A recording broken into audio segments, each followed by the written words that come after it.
year 1820, an Italian diplomat by the name of Bernadino Drovetti was sent to Egypt to act for the French as consul in the country. This was the second occasion Drovetti had acted in this capacity. He had first travelled to the land of the pharaohs in 1798 as a soldier during Napoleon's campaign in Egypt. Already familiar with the country, by 1820 he became an avid collector of antiquities. He focused much of his searches around the ancient city of Luxor, and it was in this place that he produced his most famous find. In the year 1822, Drovetti came into possession of a papyrus that contained the writing of the ancient land, hieroglyphics. 2 years later, he'd returned to his native land, and his collection of antiquities, along with the papyrus, was acquired by the Museo Egizio in Turin. During transit, the papyrus had become fragmented and thus extremely difficult to decipher. The famed Frenchman Jean-François Champollion had published his decipherment of the Rosetta Stone 2 years prior, but upon viewing the disintegrated papyrus, could only decipher a few royal names. However, it was determined that the papyrus was a list of the kings of ancient times, written down in the middle of the new kingdom of ancient Egypt, during the reign of the great pharaoh Ramesses II in around 1300 BC. It gave a history of all the rulers, the length of their reign in years, from the earliest time up to the present. Its significance was that it corresponded with the Egyptian priest Manetho's dynasties written down in the early 3rd century BC. The Turin Papyrus, as it was named, provided early Egyptologists with the information needed to construct a chronology of Egypt before the reign of Ramesses, and more significantly, helped to give context to the period which would come to be known as the Old Kingdom. When one thinks of ancient Egypt, perhaps the first image that comes to mind is that of the towering pyramids of Giza. The 3 colossal buildings are what tourists generally flock to when they enter the country. They are often seen as the crowning achievement of a civilization that survived and thrived for 3,000 years, and they were constructed during their first high point, the Old Kingdom, which comprised dynasties 3 to 6, from approximately 2686 to 2160 BC. The term Old Kingdom was given to the period by early Egyptologists during the 19th century. The early Egyptians would not have used this term, nor would they have separated the periods as we do today. They would not have distinguished the difference between what we call pre-dynastic period, early dynastic period, and the Old Kingdom. In fact, they would have seen the start of the Old Kingdom as a continuation of the period that had gone before it, and the last king of the early dynastic period and the first 2 rulers of the Old Kingdom of the same lineage. The first of these Old Kingdom rulers was Djoser. As the founder of the 3rd dynasty, he brought calm to a country which had previously been beset with chaos. To the later Egyptians, Djoser became the model of a pious and wise ruler, but his reign is remembered more for the construction of the largest stone building the world had seen up to this point. Before this time, stone had only been used for smaller brick-built tombs. Originally, Djoser and his architect Imhotep had decided upon a rectangular, single-level structure called a mastaba. These had been the typical tombs Egyptian royals had used up to this time. It would seem Djoser was not happy with replicating what had gone before and wished to break new ground with the building of his final resting place. Thus, Imhotep came up with a novel idea of adding several steps, or levels, onto the original mastaba, creating what looked like a mountain made of stone. The finished building measured some 60 meters in height and had a ground plan of 140 by 118 meters. As impressive as this was, it did not stand alone. It was situated within a stone enclosure some 545 by 227 meters, the walls of which were an imitation of the king's royal palace. Djoser would go into the afterlife in style. His body would be laid in a chamber beneath the pyramid and beneath ground level. As far as funerary architecture was concerned, Djoser had set the bar high for future kings to emulate. His immediate predecessors tried, but ultimately failed to match the dizzying heights of the step pyramid at Saqqara due to a number of short reigns. It would not be until the beginning of the next set of rulers that Djoser's building works would be matched and even surpassed. There has been much debate over the reign length of the founder of the 4th dynasty, Sneferu, with estimates ranging from between 24 to 48 years. The lower estimate comes from the Turin royal canon, but this is thought to be an underestimate by modern Egyptologists. It is thought that he ruled for somewhere in between these two estimates, at around 35 years. Even this seems a short time for Sneferu to achieve all that his reign accomplished. He constructed no less than 3 monumental pyramids at Meidum and Dashur near Cairo. However, these pyramids were not carbon copies of what had come before. They challenged the very form itself by becoming a true pyramid, that is to say, flat-sided. Other changes were ushered in during this period, such as the orientation of the pyramid complex. It had previously been oriented north-south, but now was changed to east-west. This was in line with the Egyptians' belief that the sun was born each day in the east and travelled through the sky during the day before eventually dying in the west. Perfect metaphor for life on Earth. The number of pyramids built by Sneferu was perhaps more to do with architectural mistakes than by design. The first to be built was a rhomboidal pyramid. It was located south of Saqqara at Dashur, and during construction, structural flaws were discovered, meaning the angle of the sloping sides was changed 2/3 of the way up.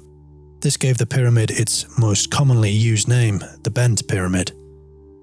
Although this was completed, it would seem Sneferu was not happy with the finished product, as soon after, work started on another pyramid north of the Saqqara complex. This was to be the final resting place of the king, and was made of a scarlet limestone rock, which identified this construction as the Red Pyramid. Debate among Egyptologists regarding the other pyramid attributed to Sneferu at Meidum remains open. It has been suggested that it may have been an unfinished project of his predecessor, but the 18th dynasty Egyptians of around 1500 BC certainly associated the building with Sneferu, as attested by the graffiti they left behind.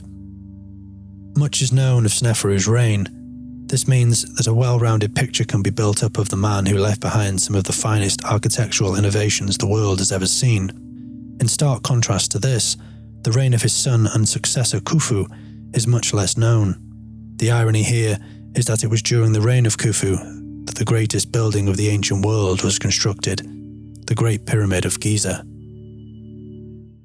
Khufu ascended the throne in approximately 2580 BC, although there is no concrete date for his reign. Manetho gives a reign of 63 years, while modern Egyptologists have suggested anywhere from 26 to 46 years. If we accept the shorter of the estimated reign lengths, the planning for Khufu's tomb may have started some time before his reign began. It was the largest undertaking a king had yet demanded of his people. And here is a good point to discuss the people who lived and worked under Khufu. At this point, Egypt had a population of approximately between 1.5 and 2 million people. The vast majority of these would have lived and worked close to the banks of the Nile River, the life force of the Egyptian civilization. The Egyptian year was separated into 3 seasons: Akhet, inundation; Peret, growth; and Shemu, harvest. When the Nile flooded every year between May and August, the water would fertilize the ground on either bank of the river. This gave the Egyptians an opportunity to plant crops, and it was during the growth season that provided an opportunity for Khufu to utilize thousands of agricultural workers for building his pyramid. Khufu's pyramid at Giza has a ground plan of 230 square meters and a height of 146.5 meters, making it the largest ever built in Egypt, and standing as the largest structure in the world until Lincoln Cathedral surpassed it in the year 1311 AD, some 3,300 years later. It has been estimated that around 2.3 million blocks of stone were needed to create Khufu's tomb, each weighing an average of 2.5 tons. The project was an immense one by today's standard, let alone that of the ancient world, and the success or failure of it fell into the lap of Khufu's vizier, a man by the name of Eminiu. His job would have been to organize all the building work, a monumental task given the scale of the project. To give us an idea of what conditions would have been like for the tens of thousands of workers involved, we can look to the discovery from 1988. The Giza Plateau Mapping Project discovered a workers' village dating from the period immediately after Khufu's reign, but it gives a wonderful insight into the living and working conditions of that era. They found communal living quarters, bakeries, breweries, and kitchens, including evidence of food that was prepared and eaten, such as bread, fish, and beef. From this, we can imagine the workers rising from their quarters to the smell of aish bread made from the emmer wheat or barley, perhaps a drink of beer in the middle of the day which would provide enough nutrients and minerals to sustain them until the evening. After a long day working on Khufu's pyramid, they would return to the village to eat a meal consisting of beef or fish. The finished structure was a stunning example of what was possible for the Egyptians, a true wonder of the ancient world. It is breathtaking even today, and would have possibly been more in antiquity. The structure was finished with a white limestone block, which covered the exterior. These would have given the pyramid smooth outer walls, and the white would have reflected the rising sun, making for awe-inspiring spectacle. Upon his death, the king would have been laid to rest inside the king's chamber, inside a giant plain red granite sarcophagus, measuring 2.28 by 0.99 by 1.05 meters, which 19th century Egyptologist Flinders Petrie deemed not finely wrought. To access this chamber, the priest carrying Khufu would have entered the pyramid via an entrance 16.5 meters up the north face of the structure, and quickly descended through the body of the pyramid through a narrow passage. Halfway down lay the entrance to another corridor named the Ascending Passageway. This was equally as steep as the former, but luckily for the priests opened out into the wider Grand Gallery, which was an 8.7 meter tall, corbelled corridor with walls made from overlapping limestone rock. Stood at this juncture, one could take an alternative horizontal route which led to the so-called Queen's Chamber. This was a 5.8 by 5.3 by 6 meter chamber built from limestone thought to have been reserved for Khufu's queen. The priests, however, would have taken Khufu up the steep Grand Gallery into the king's burial chamber and laid his body to rest within that poorly wrought sarcophagus. Due to the long reign of Khufu, there were several sons of his who would have become his successor. His eldest son, Kawa, predeceased his father, and so the title of King of Egypt passed to another of his sons, Djedefre, who reigned for a period of 8 years from 2566 to 2558 BC, only long enough to see the beginning of his own pyramid construction at Abu Rawash, to the northwest of Giza, which upon his death was left abandoned. A far less ambitious project than his father's, Djedefre's pyramid consisted of a subterranean pit and granite cladding. Although today it stands a mere 12 meters in height, it would perhaps have reached up to 70 meters had it been completed, which acts as a good metaphor for his reign.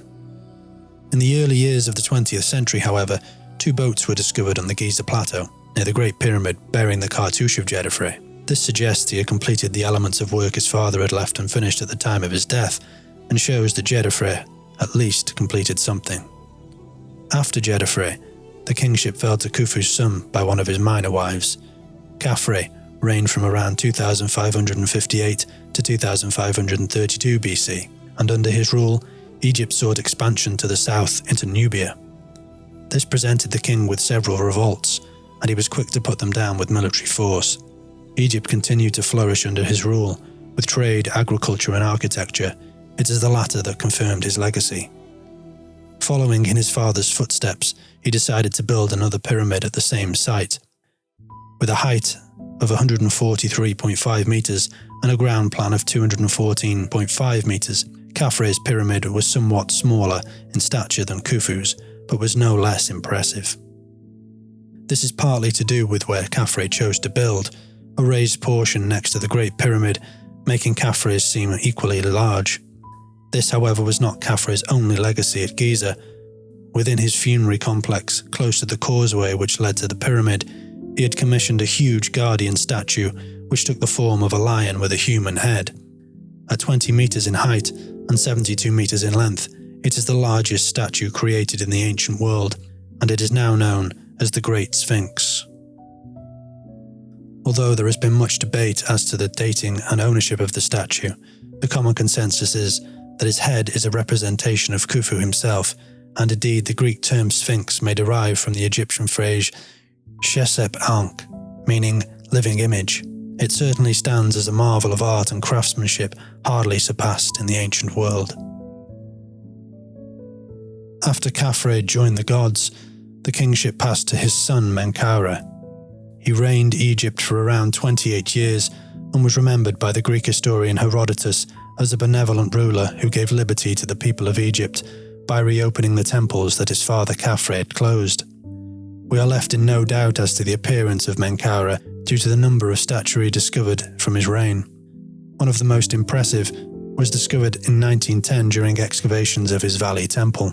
It depicts the king standing next to his queen, who has her right arm supporting the back of the king and her left arm across the front, touching the king's arm, a small indication of their relationship.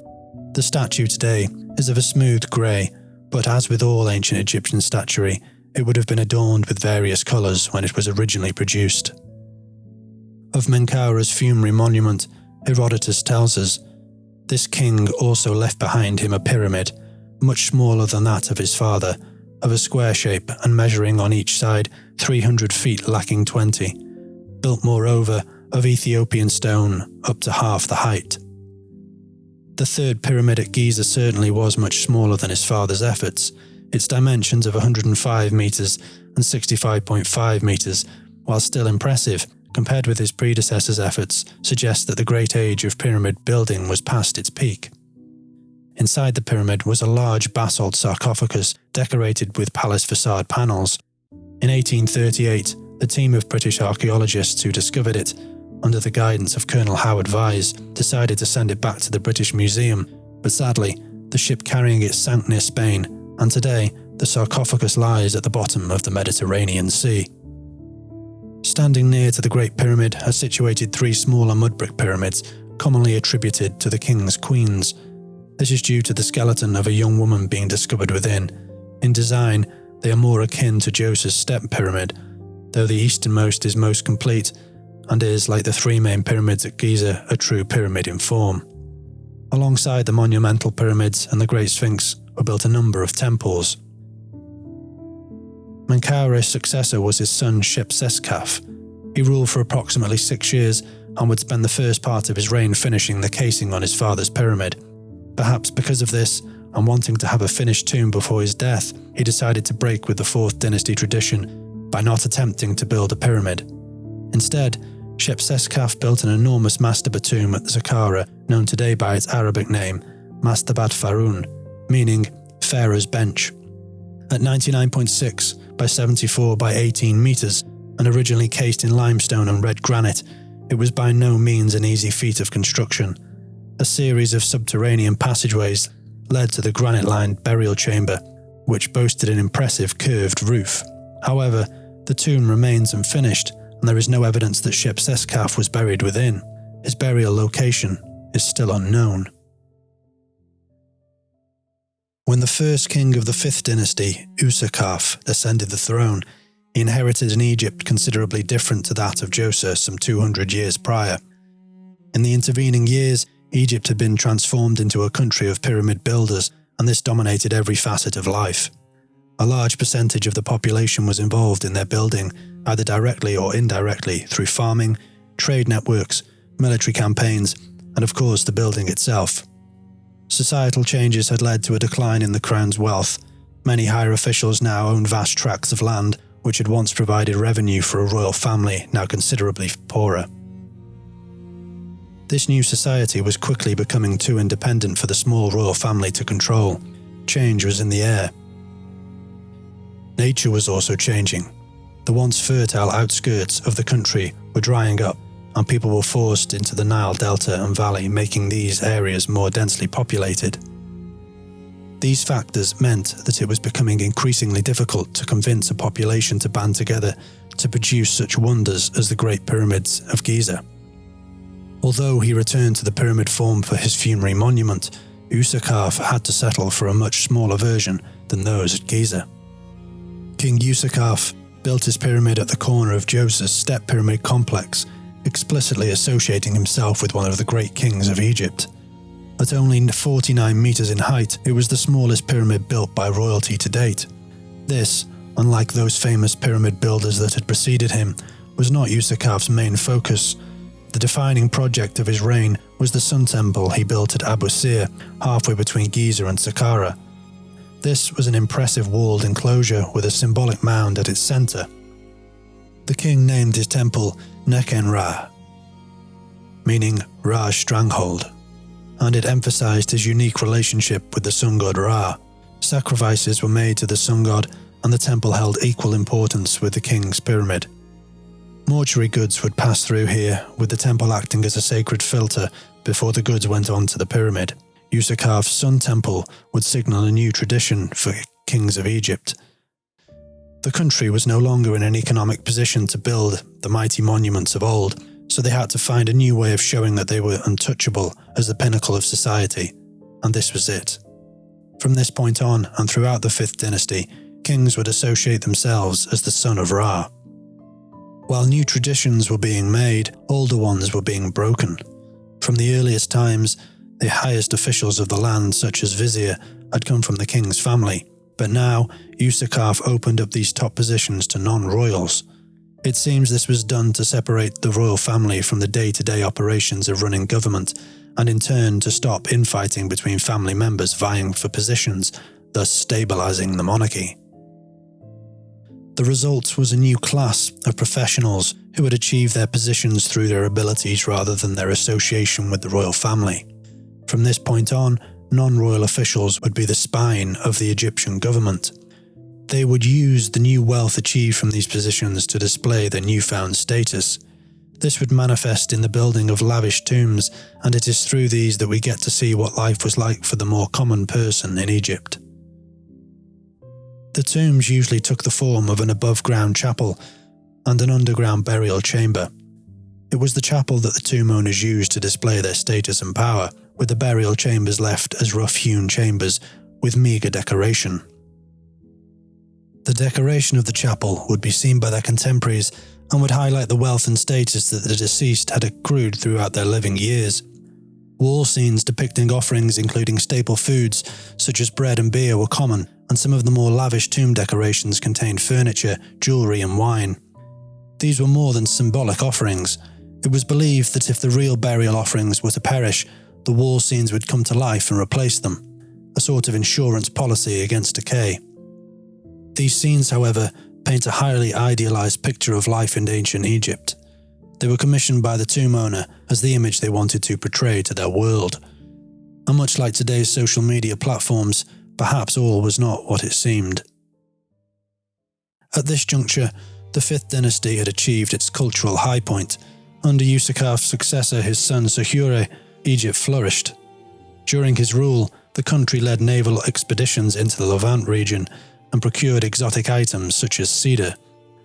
But it was his expeditions to the ancient land of Punt, thought to be to the southeast of Egypt, that brought back goods such as myrrh, malachite and electrum.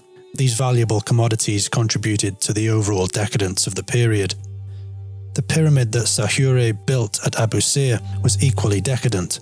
Situated near to the sun temple of his predecessor Shepseskaf, it was again nowhere near the scale of those produced in the 4th dynasty. However, fashions had changed, and Sahure's pyramid and complex was finally adorned, containing an estimated 10,000 square meters of relief carving. The hunting scene from his mortuary temple is today considered an unparalleled example of art from the period, and the whole complex was adopted as the standard for the remaining pharaohs of the 5th dynasty. Other scenes such as depictions of gods presenting foreign captives to the king represented new genres of art. His valley temple had columns of red granite shaped like palm fronds, and the roof was painted dark blue with golden stars to represent the night sky. This was a complete sea change from the unadorned complexes of the previous generations of pyramid builders, and his successors continued this tradition. In particular, the pyramid complex of Unas, the final king of the 5th dynasty, is worthy of exploration. His pyramid was situated like Shepseskaf's at the corner of Djoser's step pyramid complex at Saqqara. At 43 meters in height, it was the shortest king's pyramid to date, perhaps a symptom of the growing decline of resources. Egypt was becoming smaller, and year after year the fertile land was shrinking and trade in the south of the country was in decline. The small stature of Unas's pyramid was perhaps a result of these factors. The chambers situated beneath his pyramid point to the remarkable change in fashion we have already discussed. The burial chamber ceiling was painted dark blue and was studded with golden stars to represent the night sky, much like the Valley Temple of Usakaf. And he had a black coffin representing the earth. The burial chamber's walls resembled a wooden enclosure, representing a shrine believed to have been used since the dawn of creation. His burial chamber was a small-scale version of the universe. Most impressive of all, though, were the blue-green inscriptions carved into the walls of the antechamber and burial chamber. These are known today as the pyramid texts. Unas's pyramid contained 228 of these incantations, spells and utterances, which had developed over many centuries to help secure the king's safe passage into the afterlife.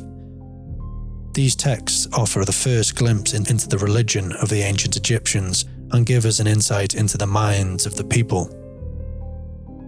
One such insight comes from a section of text dubbed the Cannibal Hymn. It shows the absolute power of the king wielded over his subjects and the gods. The hymn in part reads, "Unas is he who eats men, who feeds on gods. It is Khonsu, slayer of lords, who cuts their throats for Unas, who tears their entrails out for him. Unas eats their magic, he swallows their spirits, their big ones for his morning meal, the middle ones for his evening meal, the little ones for his night meal." This obsession with being all-powerful and declaring himself above the gods meant Unas was not particularly loved by the Egyptian people. Scenes from his pyramid complex allow us to build a picture of what life was like for Egyptians living in this period. On the 750-metre-long causeway leading to the pyramid were scenes carved into the walls depicting farming and craftsmen, and fighting scenes depicting enemies and prisoners are numerous. Among these, one in particular, named the Famine Relief, depicts truly harrowing scenes. These people are greatly emaciated, struggling to walk, some eat lice from their own hair, and many are on the verge of death. There are no inscriptions to identify the people. Due to the fact that the funerary art was meant to represent an idealized version of Egyptian life, it is inconceivable that these poor people are Egyptians. It has been suggested that they are nomadic people, descendants of Egypt's cattle herders, their tragic state a consequence of the increasingly arid landscape in the outer regions of the Nile Valley. The only logical reason for their plight being included in Unas' funerary complex is to show the contrast between their misfortune and the Egyptians' good fortune. Unas was bragging. For all the fortune Egypt experienced during the reign of Unas, the king himself was unfortunate in that he failed to produce a son, and thus upon his death the crown passed to a man of whose lineage is unclear. It has been suggested that Teti was of common birth, while others would seem to point to an unbroken bloodline from Unas to Teti, suggesting they were related. What seems certain is that there is no definitive answer to his personal life other than the known facts. Upon becoming king, he promptly married Unas' daughter Iput, marking the start of the 6th dynasty. The year was now around 2340 BC, and although the new period of rulership began in an atmosphere of insecurity, this dynasty was to last for another 150 years. From the evidence, it would appear Teti's reign passed with little controversy, and indeed, many of his closest advisors' tombs suggest a period of decadence unimaginable to the common Egyptian. It was the end of his reign which provided drama. According to the Egyptian historian Manetho, Teti was assassinated by royal relatives in a palace plot. Little else is known about his death, but if true, his murder shows just how much the attitude towards the monarchy had changed. Once untouchable as gods, kings were now mortal enough to be slain. In the aftermath of the assassination, Egypt was briefly ruled by an ephemeral king, possibly Usakare, who leaves little in the archaeological record. His successor, however, is more well attested. Pepi I began his reign in approximately 2321 BC, and in the aftermath of Teti's fatal ending, he began his reign by asserting his divine right to rule through a series of projects. Throughout Egypt, he built temples dedicated to himself, as a means to win over the general populace, and within his own court he kept his closest relatives in positions of authority, installing his mother-in-law as vizier. Despite his efforts, Pepi could not please all within the palace. We are lucky to have the tomb writings of a court official named Weni. who had come from humble beginnings to rise to a well-respected position at court. The king had shown faith in Weni by appointing him to the position of head of the palace bodyguard, and Weni would return the king's faith by foiling a plot against the king that had risen from the king's harem, and instigated by one of his queens. Weni was richly rewarded for this, with a stone sarcophagus usually reserved for royalty. Weni's rise continued under Pepi's successor, Merenre, who appointed him governor of Upper Egypt, supplying the king with important information from the south of the country and from Nubia. Weni's rise through Egyptian society was a truly remarkable feat, which would not have been possible a few hundred years earlier. It was during the reign of Merenre that Nubia became a threat to the great civilization of Egypt. A local chief had become more powerful by acquiring much of the land in Lower Nubia, which began to encroach upon Egypt's southernmost territory. The threat in the south was a worry to King Merenre, who must have been in the process of planning what action to take when he suddenly died, leaving the throne to a boy of 6. Pepi II's reign, though long in length, was not stable. Throughout his approximately 60 years on the throne, the economy fluctuated between periods of poor inundation of the Nile River, and thus famine, and periods of adequacy but never plenty. The country was in a period of decline, and Pepi could do little to halt this. The poor state of the country was reflected in the pyramid built for the king's final resting place.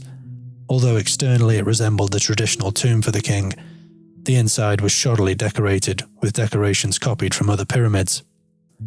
Throughout his long reign, he was beset with trouble from the south, which had begun in his predecessor's reign, culminating in Nubian chiefs killing at least one of Pepi's advisors while on a trip to the country. The fact that Pepi lived to an extremely old age, possibly into his 90s, meant that he outlived several of his heirs. By the time of his death, political tensions caused by a lack of wholesale support for a candidate to replace him threatened to throw the country into a period of uncertainty. The 6th dynasty was to be the final act of the Old Kingdom. Egypt was a much changed land to that of 500 years earlier, when Djoser had literally changed the landscape for what it meant to be a ruler by erecting the first pyramid. His successors continued this tradition, which culminated in the monumental building of the 4th dynasty, which some would consider the high point of the period. After this, changes in the political and economic landscape scuppered efforts to erect monuments as grand, and the power of the monarchy dwindled. A new administrative middle class became increasingly more influential as the period went on. As we look back on the period now known as the Old Kingdom, it is the large-scale building projects that have had the most lasting impact. The pyramids are still what most would picture when thinking of ancient Egypt, and perhaps they, more than any other monument or artifact from the period, represent it best of all. Their sheer size and the ambition which brought them into being were never quite matched again.